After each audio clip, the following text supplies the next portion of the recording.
Hi friends, welcome to our channel smile Jyoti. మీరందరూ ఎలా ఉన్నారు? నేనైతే చాలా బాగున్నానండి. ఈ వ్లాగ్ అంతా జ్వాలా తోరణం వ్లాగ్ అండి. కార్తీక పౌర్ణమి రోజు ప్రతి శివాలయం దగ్గర కూడా జ్వాలా తోరణం వెలిగిస్తారు కదా. ఆ జ్వాలా తోరణం అంటే ఏంటి, అది ఎందుకు వెలిగిస్తారు, దాని కింద నుంచి మనం ఎందుకు నడుస్తాం, ఇవన్నీ కూడా ఇప్పుడు నేను కథ చెప్తానండి. ఈ వీడియో చూస్తూ మా ఇంటి దగ్గర శివాలయం దగ్గర జ్వాలా తోరణం నిన్న వెలిగించారు, అంటే కార్తీక పౌర్ణమి కదా అందుకు వెలిగించారు. అది చూపిస్తూ నేను కథ చెప్తానండి. దానికోసం మీరు చూస్తూ వినండి. కార్తీక పౌర్ణమి రోజు తప్పనిసరిగా జ్వాలాతోరణం ఉత్సవం నిర్వహిస్తారు. దీన్ని దర్శించుకునే భాగ్యం కోసం అందరూ ఎదురు చూస్తుంటారు. అలాగే ఈ జ్వాలాతోరణం దాటడం వల్ల సకల పాపాలు తొలగిపోతాయని పురాణాలు చెబుతున్నాయి. అసలు ఈ జ్వాలాతోరణం అంటే ఏంటి, అది చూద్దాం ఇప్పుడు. శివకేశవులకు అత్యంత ప్రీతికరమైన కార్తీక మాసంలో వచ్చే ప్రతి తేదీ తిథికి విశేషమైన ప్రాముఖ్యత ఉంది. ఈ మాసంలో వచ్చే పౌర్ణమి చాలా విశిష్టమైనది. ఈరోజు ఏర్పాటు చేసే జ్వాలాతోరణం దాటడం కోసం భక్తులందరూ ఎదురుచూస్తారు. శివాలయంలో కార్తీక పౌర్ణమి రోజు జ్వాలాతోరణం ఏర్పాటు చేయడం ఆచారంగా వస్తుంది. ఈ ప్రత్యేక ఉత్సవం కార్తీక పౌర్ణమి రోజు మాత్రమే నిర్వహిస్తారు. దీని కింద నడవటం వల్ల సర్వ పాపాలను తొలగిపోతాయని భక్తుల విశ్వాసం. ఈ జ్వాలాతోరణం దర్శించుకున్న వారికి పునర్జన్మ అనేదే ఉండదని నమ్ముతారు. అందుకే కార్తీక మాసంలో వచ్చే పౌర్ణమి రోజు ఏర్పాటు చేసే జ్వాలాతోరణం దర్శించుకునేందుకే భక్తులు వేలాది మంది శివాలయాలకు చేరుకుంటారు. శివాలయం ముందు 2 కర్రలు నిలువుగా ఏర్పాటు చేస్తారు. దానికి అడ్డంగా మరొక కర్ర పెట్టి కొత్త గడ్డిని తీసుకొచ్చి చుడతారు. దీని మీద నెయ్యి వేసి మంట పెడతారు. దీన్ని జ్వాలాతోరణం, యమద్వారం అని కూడా పిలుస్తారు. పార్వతీ పరమేశ్వరులు పల్లకీలు ఎత్తుకొని ఈ తోరణం కింద 3 సార్లు అటు ఇటు తిరుగుతారు. ఈ పల్లకీ పక్కన నడిస్తే చాలా మంచిదని భక్తుల విశ్వాసం. ఈ జ్వాలాతోరణం దాటిన వారికి యమలోకంలోకి వెళ్ళే అవసరం రాదని చెబుతారు. ఎందుకంటే యమలోకంలోకి ప్రవేశించగానే అగ్నితోరణం కనిపిస్తుంది. దీని ద్వారానే లోపలికి అడుగుపెడతారు. పాపాలు చేసేవారికి వేసే మొదటి శిక్ష ఇదేనని పురాణాలు చెబుతున్నాయి. అందుకే ఈ జ్వాలాతోరణం దాటితే యమలోకం అడుగుపెట్టే అవసరం రాదని, పరమేశ్వరుడు అనుగ్రహం పొందుతారని అంటారు. జ్వాలాతోరణం దర్శించుకున్నా, దాని కింద నడిచినా సకల పాపాలు తొలగిపోతాయి. అలాగే చాలామంది ఈ భస్మాన్ని ఇంటికి తెచ్చుకుంటారు. అలాగే ఈ గడ్డిని కూడా ఇంటికి తెచ్చుకొని ఇంటి గుమ్మంలో కట్టుకుంటారు. ఇలా చేయటం వల్ల భూత ప్రేత పిశాచాల నుండి విముక్తి లభిస్తుందని నమ్మకం.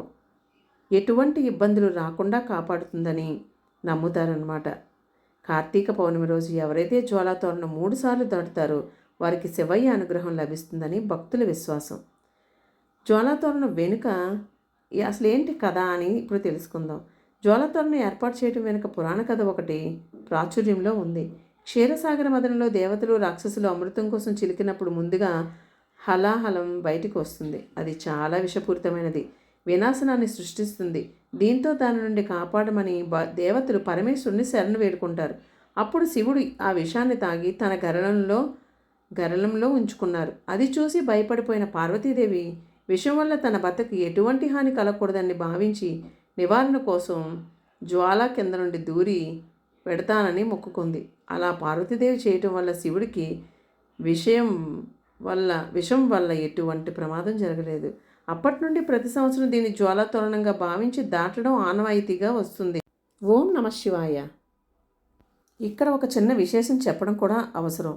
హాలాహలమును కంఠం మధ్యలో ఉంచిన కారణంగా మహాశివుని శరీరంలో మంట బయలుదేరింది. ఈ మంటను అదుపు చేయడానికి శివునికి నిరంతరం గంగాజలాన్ని అభిషేకిస్తుంటారు. ఆ విధంగా శివుడు అభిషేక ప్రియుడు అయ్యాడు. ఆధునిక కాలంలో కూడా జ్వాలాతోరణం ఒక కాంతిని వినోదంగా ఇచ్చే వస్తువు. దీపావళి నాడు జనం వినోదంగా కాల్చే వస్తువుల్లో మతాబులు, కాకరపువ్వొత్తులు, అగ్గిపెట్టెలతో పాటు మందుతో కూరిన జ్వాలాతోరణం అని పిలువబడే ఒక తాడును కూడా కాలుస్తారు. ఈ తాడును కాలుస్తున్నప్పుడు అది వెలువరించే కాంతి మతాబులు, కాకరపువ్వొత్తులు కాల్చినప్పుడు వచ్చే కాంతి వలె ఉండి పిల్లలకు వినోదాన్ని, సంతోషాన్ని ఇస్తుంది. ఇదండి కార్తీక మాసంలో జ్వాలాతోరణం యొక్క విశిష్టత. ఎంత అత్యద్భుతమైన జ్వాలాతోరణం ఒక్క కార్తీక మాసంలో మాత్రమే మనం చూడగలుగుతాం అన్నమాట. అలాగే మనం జ్వాలాతోరణం కింద 3 సార్లు ప్రదక్షిణ చేస్తాం. ఆ పల్లకి వెనకే తిరుగుతాం. కానీ జనాలు చాలా ఎక్కువ ఉంటారండి, తోసేసుకుంటారనమాట. తోపులాట్లోని చాలా ఇదిగా ఉంటుంది. తర్వాత అయినా సరే మనం ఆరామ్సే తిరగొచ్చండి, అప్పుడే తిరగడం లేదు. నేనైతే మాత్రం అలాగే 2 సార్లు బుక్ అయిపోయాను అనమాట. అందుకే అప్పటి నుంచి ఏం చేస్తానంటే అందరూ వెళ్ళిపోయిన తర్వాత అలా చుట్టూ తిరుగుతానమాట. ఇది తిరగడం చాలా మంచిదండి. మనం ఒకవేళ యమలోకానికి మనం వెళ్ళినా సరే మనం జ్వాలాతోరణం చుట్టూ తిరిగామని చెప్పి మనల్ని వైకుంఠానికి, కైలాసానికి తీసుకెళ్తారట. మనం చనిపోయిన తర్వాత అక్కడ నువ్వు జ్వాలాతోరణం చుట్టూ తిరగలేదు కదా, అందుకే నిన్ను యమభట్లు తీసుకెళ్లారు అని చెప్పేసి కూడా ఒక కథ నేను ఎప్పుడో విన్నట్టు గుర్తనమాట. జ్వాలాతోరణం యొక్క విశిష్టత అంత గట్టిదండి, అంత చాలా పవర్ఫుల్ అనమాట. అలాగ మనం కంపల్సరిగా ఈ జ్వాలాతోరణాన్ని సందర్శించుకోవాలి. కార్తీక మాసంలో కార్తీక పౌర్ణమి రోజు జరిగిన శివాలయంలో జరుగుతున్న ఈ జ్వాలాతోరణాన్ని ప్రతి ఒక్కరూ కూడా తప్పక గుర్తుంచుకొని జ్వాలాతోరణాన్ని సందర్శించుకోవడం ఎంతో మంచిదండి. మనకి జీవితంలోని ఇప్పటివరకు ఉన్న కష్టాలు పాపాలు అవన్నీ కూడా హరించిపోతాయి. ఓం నమఃశివాయ అనుకుంటే చాలండి. మనం కార్తీక మాసం వచ్చిందంటే చాలు ఒక పాజిటివ్ వైబ్ అనమాట.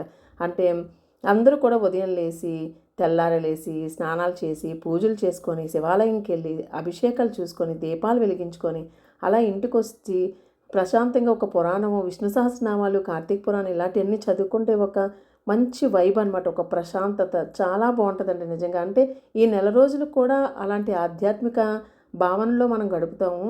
ఈ కార్తీక మాసంలో అది సాధ్యం అవుతుందండి. మళ్ళీ మనం సాయంత్రం శివాలయంకి వెళ్ళిన తర్వాత మేము మా శివాలయంలో శరణఘోష పాడతాం అనమాట. ఆకాశ దీపం అవన్నీ వెలిగించుకున్నాక దీపాలు పెట్టేసుకున్న తర్వాత అలాగే మేము శరణఘోష అది పాడి శివయ్యకి ఆరతి ఇచ్చేసిన తర్వాత అప్పుడు ఇంటికి వస్తామండి.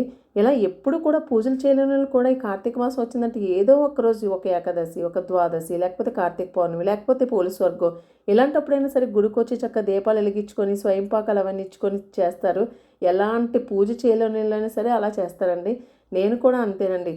అదే ఎక్కువ పూజలు చేసిన వాళ్ళు కార్తీక మాసంలో కంపల్సరీగా ఎలాగ చేస్తారు. నేను కూడా అంత ఎక్కువ పూజలు అవి చేయను, కానీ వాళ్ళని మనకు కూడా అంటుకుంటుంది అనమాట. అబ్బా వాళ్ళు చేస్తున్నారు కదా మనం చేద్దాం. ఒక మంచిని ఫాలో అవ్వడం ఎప్పుడు కూడా తప్పు కాదు కదా. అందుకని మనకు కూడా అలా అనిపిస్తుంది. నేను కూడా ఈ కార్తీక మాసం చేస్తాను. చాలా యాక్టివ్గా కూడా ఉంటాం మనం. ఎందుకంటే ఒక టైం, ఒక డిసిప్లిన్ మెయింటైన్ చేస్తాం. చక్కగా రాత్రిపూట భోజనం తినకపోవడం కూడా, ఒక డైట్ మనం కంట్రోల్ చేసుకుంటాం. ఇవన్నీ చాలా బాగుంటుంది. అలాగే పిక్నిక్లు పెట్టుకుంటాం. ఇది సందడండి. ఒకవైపు భక్తి ప్లస్ సందడి అనమాట. పిక్నిక్లు కూడా ఈ కార్తీక మాసంలోనే పెట్టుకుంటాం. ఎప్పుడెప్పుడో కలుసుకునే అందరం కూడా ఈ కార్తీక మాసంలో పిక్నిక్ల ద్వారా మనం కలుసుకోవడం కూడా జరుగుతుంది. అంత మంచి మాసం అండి ఇది కదా. Bye friends, thank you so much.